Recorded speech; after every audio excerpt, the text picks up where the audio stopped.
Annyeonghaseyo, Giminamiyeyo. Meu nome é Guilherme e hoje a gente vai brincar com números primos. Vamos lá!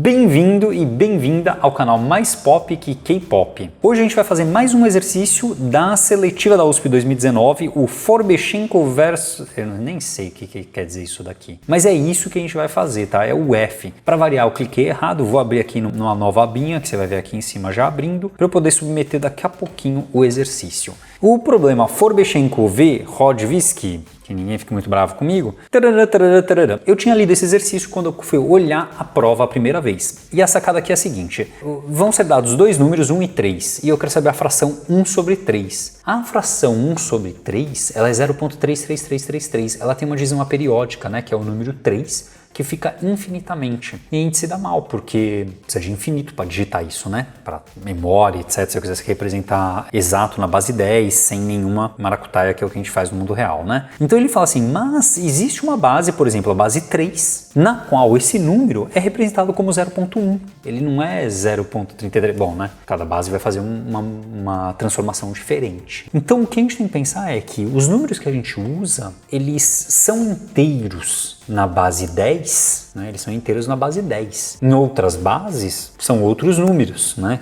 Os algarismos que representam esses números são outros. E ele fala que a gente tem que encontrar a menor base maior ou igual a 2, né? Porque a gente precisa de pelo menos binário, né? Para representar 0 ou 1 e aí para frente, porque se a gente só tem um número para representar, fica difícil, né? Então pelo menos 2 para que a fração A sobre B seja finita. Quer dizer, eu preciso que essa fração aqui seja finita para ter uma representação finita, né? Uma representação finita. Então, a single input line com dois números, então são só dois números, até 10 a 18, que também deve ser um problema. Então, quer dizer, claramente são problemas numéricos, e aí quem tem uma tendência maior para o mundo da matemática e números, teoria de números, vai ter mais facilidade, tá? Na computação tem gente que tem, na matemática tem gente que tem, então depende aí de como sua equipe é formada. Vou fechar esses arquivos aqui, vou criar aqui um f.cpp e meu próximo passo é sair brincando, né? O que a gente vai ter que fazer é pensar com calma. A gente tem um número A e a gente tem um número B, né? A gente tem esses dois números. E eu quero que A sobre B vai ser um número que eu vou querer representar, né? Vai ser o resultado que eu vou querer representar. Legal. Então esse número aqui, ele pode ser um número decimal, certo? Ele pode ter casas decimais, né? Ele pode ter ponto e aí vai, né? Então eu vou colocar aqui, ele pode ter um ponto e aí vai. Só que para pensar, na base 10, todo número que tem uma representação finita, então se tem representação finita, que é o que a gente quer. Se tem representação finita, na base 10, que é mais fácil da gente pensar, quer dizer que ele é alguma coisa do tipo tarará, tarará, tarará, tarará. Então, se ele tem uma representação finita, quer dizer que existe um número finito, né? Porque é finito, existe um número finito de casas depois da vírgula, né? Então, existe um número de casas depois da vírgula finito. Legal, essa é a definição que a gente está querendo mesmo, né? Estou feliz por enquanto. Mas vamos parar para pensar mais. Na base 10, o que isso significa? Isso significa que imagina que eu tenho aqui, ó, 1, 2, 3, 4, 5, 6, 7, 8. 8 casas depois da vírgula. Isso significa que se eu pegar o número A dividido pelo número B e multiplicar por 10 elevado à oitava, o que acontece com esse número? Esse número vira esse número aqui, ó. Opa, vira esse número aqui, ó. Um número inteiro. Tá? Vira um número inteiro. Então a sacada é que, se tem uma representação finita, tem que existir um valor k, tal que A dividido por B vezes a nossa base, que eu vou chamar de C, tá? Elevado a k é um número inteiro. Né? Tem que ser um número inteiro, entendeu? Então você pega a nossa base, que por exemplo é 10, que é a que a gente está acostumado, base decimal. Existe um k, porque é finito, certo? Esse k é o número de casas decimais, tá? Esse é o maior, né? Pode ser maior que k, pode ser k mais 1, k mais 2, porque é só você colocando zerinhos, né? Dá na mesma. Mas existe um k, pelo menos um tem que existir, tá? Então existe pelo menos um k, e existem infinitos, né? Que qualquer valor maior que k também é válido, que essa frase aqui é verdadeira, tá? Então se existe é isso. Então o que a gente quer agora é o menor valor possível de C para que isso seja verdadeiro, para que essa frase seja verdadeira. Então queremos achar o menor valor de C que faz aquilo ser verdadeiro, tá? Então a gente só precisa buscar um valor de C e transformar isso daqui numa frase verdadeira, né? Numa frase verdadeira. Mas vamos parar para pensar. Para isso daqui ser um número inteiro, o lado direito vai ser um número inteiro. Então quer dizer que o lado esquerdo também é um número inteiro, né? O lado esquerdo também é um número inteiro. Tem uma coisa primeira de todas que a gente tem que pensar. Essa fração aqui, A sobre B, ela é redutível? Isso é. Ela é o número 2 dividido por 4? Porque se ela é 2 dividido por 4, já reduz ela para 1 por 2. Tudo bem? Já reduz para 1 por 2. Então a primeira coisa vai ter que ser reduzir a fração. Reduzir a fração quer dizer encontrar o mínimo divisor comum, o máximo divisor comum, por exemplo, aqui é 2, né? E dividir os dois lados por esse número. Né? Dividir os dois lados por esse número. Então essa é uma maneira da gente reduzir a fração. A gente reduz. Então o que eu vou assumir? Então eu vou assumir que o A, então a primeira coisa que a gente vai fazer é isso. Depois a gente vai ter um novo A e um novo B, que a gente quer a mesma coisa. A gente quer continuar achando isso, né? Então o primeiro passo com certeza vai ser reduzir a fração. Tá? Então eu vou comentar tudo isso aqui e vamos começar a fazer um inputzinho aqui, né? Include, como é que era mesmo? Eu sempre esqueço aquele carinha lá, é o bits /std lib c++.h using namespace std. Beleza. Vamos para pensar, esses números A e B, eles são até 10 a 18. Já que é 10 a 18, eu vou usar long, tá? Então eu vou renomear, para não ter que digitar toda vez long, LL como long, tá?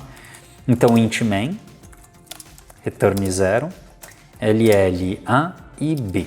Legal. Vamos ler o A, vamos ler o B. A gente vai querer saber o máximo divisor comum de A e B, dá para implementar essa função, tá? Ou a gente pode importar ela, underline GDC, Greatest Common Divisor, GCD, tá? E isso daqui devolve para a gente um divisor comum entre os dois, tá? Então o meu GCD, né? G é esse cara aqui.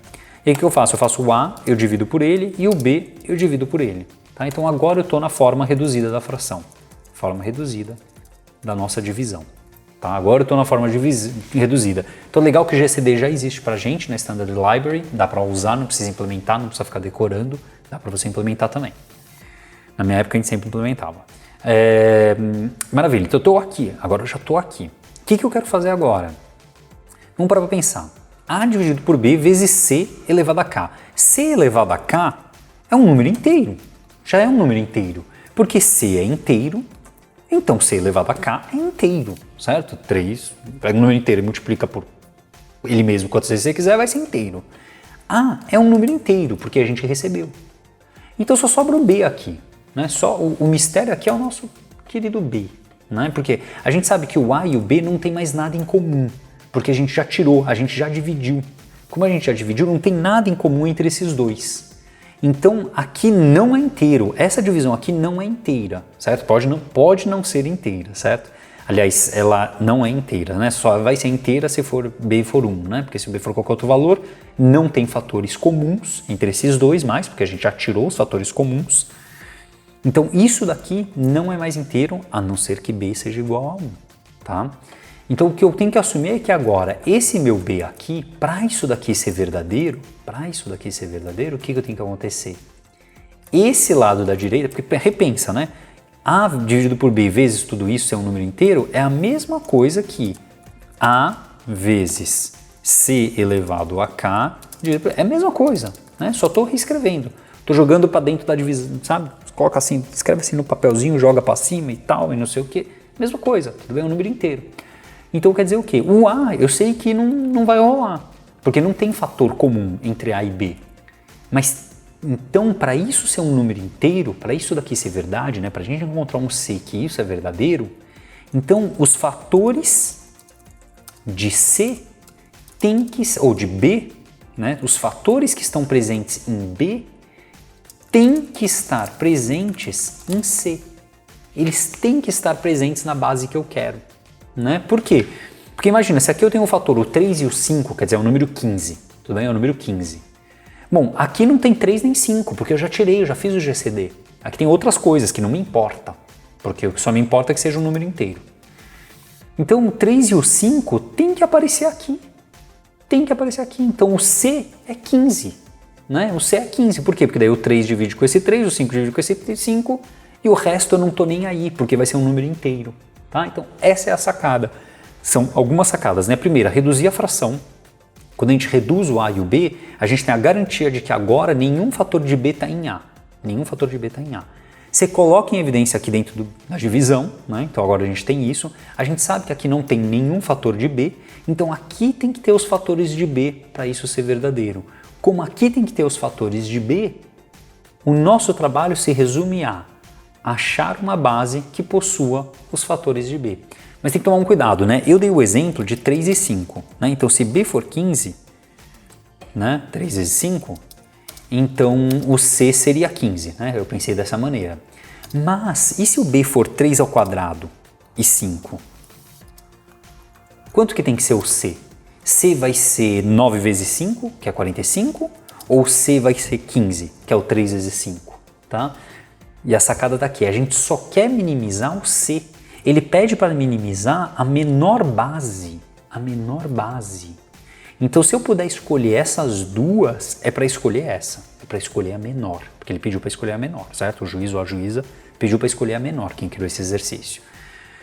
Isso significa que se o B é uma composição de números primos, e ele é, né? Todo número é uma composição de números primos, né? Tem um e o resto é tudo composição de números primos, né? De multiplicações.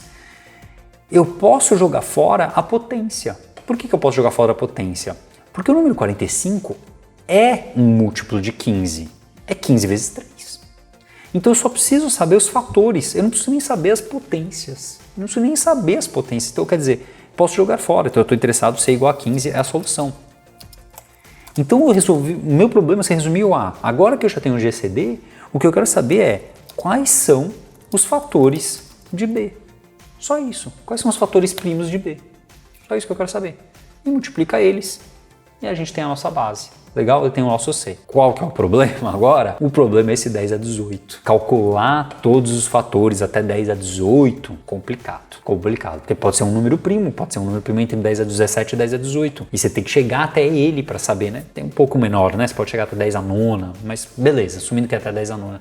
Você tem que chegar até 10 a nona e 10 a nona não vai passar. Calcular todos os números primos até 10 a nona não vai passar. E aí a gente tá danado, tá? Então a gente precisa de alguma outra sacada. O que é sacada? Vamos pensar em três situações.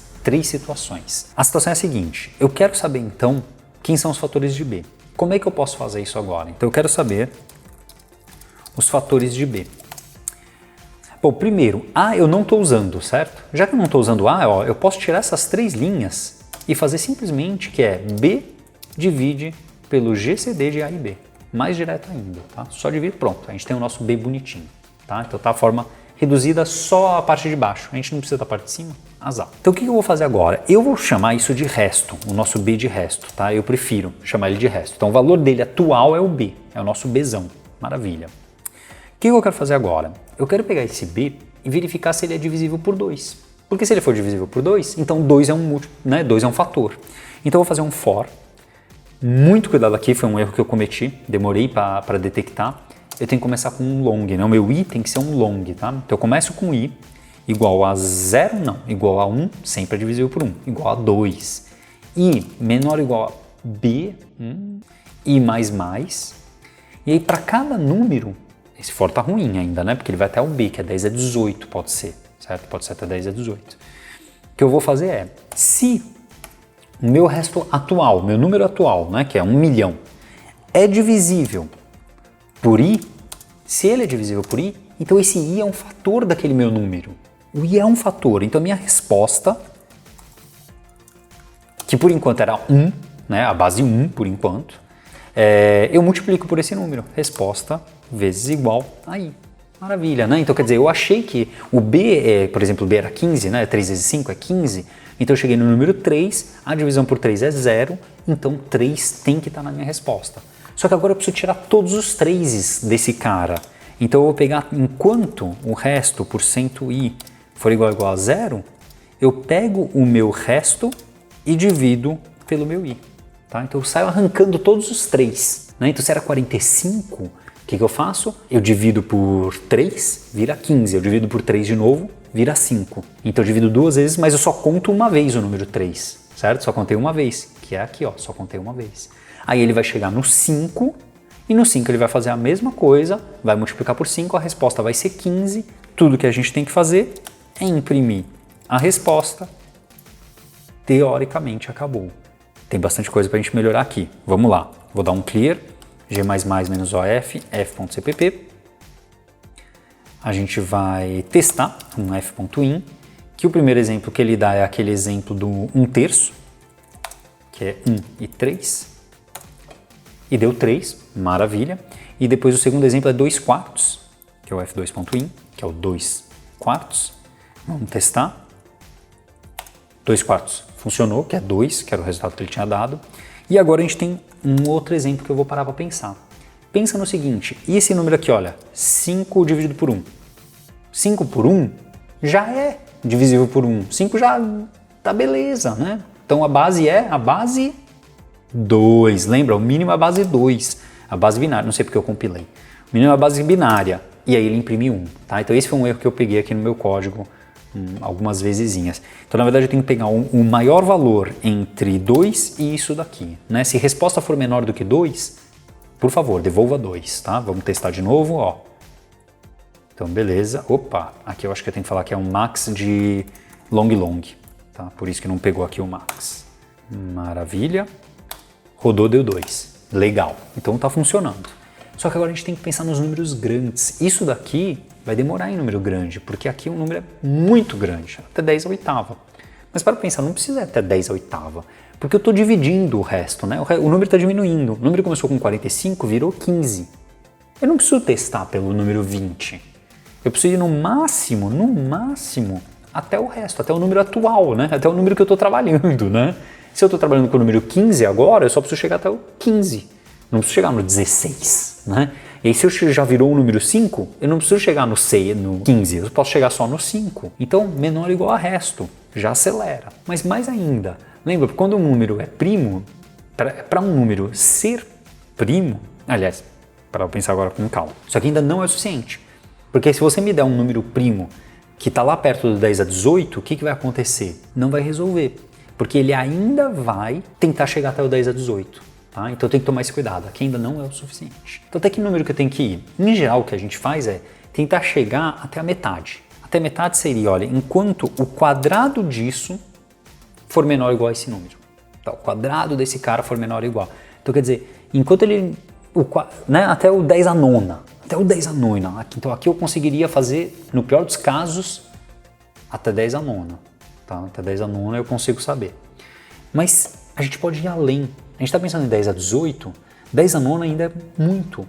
Então o que a gente faz? Vamos fazer até 10 a 18 dividido por 3. Dá 6 até 10 a sexta. Raiz cúbica. Então para pensar, então o que eu estou fazendo aqui é raiz cúbica, certo? Estou pegando esse elemento e multiplicando ele 2 vezes. Então o que sobrou? Se eu estou falando que esse número não é divisível por isso, pelo i, só sobrou agora algumas pequenas possibilidades. Tá? Sobraram algumas possibilidades. O resto antes estava sendo sempre 1, porque eu estava chegando a dividindo pelo próprio número. Estava dividindo pelo próprio número. Agora eu não chego até o próprio número, eu chego bem antes dele. Eu chego em raiz cúbica, né? Pode ser um número vezes ele mesmo. Né? Então raiz cúbica eu cheguei, maravilha. Mas pode ser uma outra condição. Pode ser que esse número que sobrou, o resto que sobrou, né? Será que o resto é 1? Se o resto for 1, eu não faço nada. Por quê? Porque eu já cheguei, não sobrou nada, né? Então, consegui dividir, achar os primos direitinho, estou feliz e contente. Se o resto não for 1? Se o resto não for 1, a gente tem aqui, na verdade, duas possibilidades. Ele pode ser um número primo e ponto final. Mas ele também pode ser uma raiz, um número que é um quadrado perfeito, que tem uma raiz quadrada inteira. Né? Ele pode ser tipo 9 vezes 9, então ele é 81. Tá? Então imagina, se eu parei antes do 81, ele pode ser o 81, mas ele pode ser um número primo, também né? Podia ser um número primo. Então tem duas condições aqui, ou ele é um quadrado perfeito, ou ele é um número primo. Vamos pensar cada caso? Então eu vou fazer aqui o else, tá? Então vamos tirar a raiz quadrada desse cara, então a raiz dele é o SQRT do nosso colega resto. Legal. Então esse aqui é RT do resto. Se a raiz dele vezes a raiz dele for igual ao resto, estamos num quadrado perfeito. Né? É um quadrado perfeito. O que sobrou é um número maior do que 10 à sexta, que é uma raiz perfeita. Então o que quer dizer? Se ele é uma raiz perfeita, ele é a mesma coisa que isso elevado ao quadrado. Lembra que a gente não está nem aí pelo elevado ao quadrado? Se eu não estou nem aí pelo elevado ao quadrado, tudo que eu tenho que fazer é multiplicar minha resposta pela raiz uma única vez. Estou feliz. Como esse número é uma raiz quadrada, é um quadrado perfeito, ele é x ao quadrado, sei, um x qualquer, sei lá. Calcula qual é esse x, né? Vê se ele é um x ao quadrado. Ah, ele é um x ao quadrado, porque lembra que aqui tem um arredondamento, tá? LL, estou fazendo um arredondamento. Então se com esse arredondamento, né, que é uma truncagem, ficou perfeito, é porque ele é um quadrado perfeito. Se ele é um quadrado perfeito, então eu só estou interessado na base, não estou interessado nele várias vezes, né? Só uma vez, então eu multiplico pela resposta. Se ele não é um quadrado perfeito, eu tenho que multiplicar ele. Bom, se ele não é um quadrado perfeito e sobrou um valor, só pode ser um número primo. Então ele é um número primo, então eu multiplico por ele, pelo próprio resto. Tá? Pelo próprio resto, porque o resto é um número primo, não é quadrado, tá? Então a sacada é que a gente chegou até os cúbicos, né? Até uma raiz cúbica. Se ele não é uma raiz cúbica, ele só pode ser uma raiz quadrada, né? Se ele não é um cubo perfeito, né? Se ele não é um cubo perfeito aqui, ele é um quadrado perfeito ou um número primo, né? Um quadrado perfeito ou um número primo. Então aqui ele é um quadrado perfeito, aqui ele é um número primo e nos dois casos a gente está feliz. Mas ele poderia ser a multiplicação de dois primos distintos. E se ele for a multiplicação de dois primos distintos? Que eu desconheço, né? Que eu não calculei até aqui.